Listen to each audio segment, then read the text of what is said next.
Bonjour, bienvenue dans notre émission Les rendez-vous des professions libérales. Au programme, l'adhésion à une AGA, une association de gestion agréée.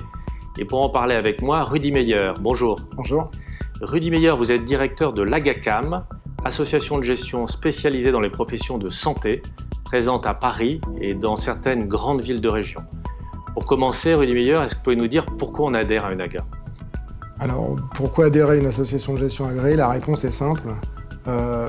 Outre le fait qu'une association accompagne d'un point de vue comptable, fiscal et juridique ses adhérents, elle permet à ses adhérents de bénéficier d'avantages fiscaux conséquents.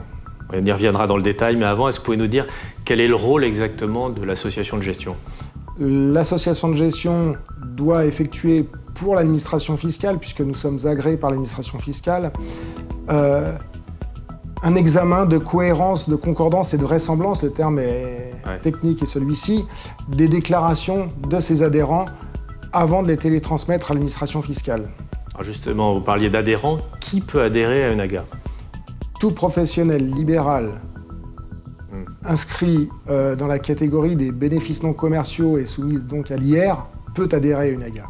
Donc il faut être BNC, comme on dit dans le jargon, et imposer sur son bénéfice à l'impôt sur le revenu. Tout à fait. Dernière question, imaginez je suis professionnel libéral, je veux bénéficier des avantages fiscaux pour adhésion au titre de 2019. Quand je dois adhérer? C'est simple, dans les 5 mois du début de votre exercice libéral.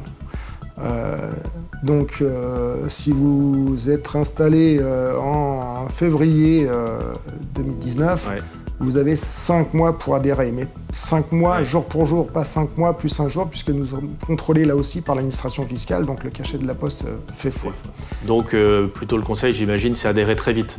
Tout de suite, en même temps que toutes les démarches que vous devez effectuer au niveau de l'URSSAF, au niveau de vos ordres éventuels ou vos caisses de retraite, adhérer à une AGA.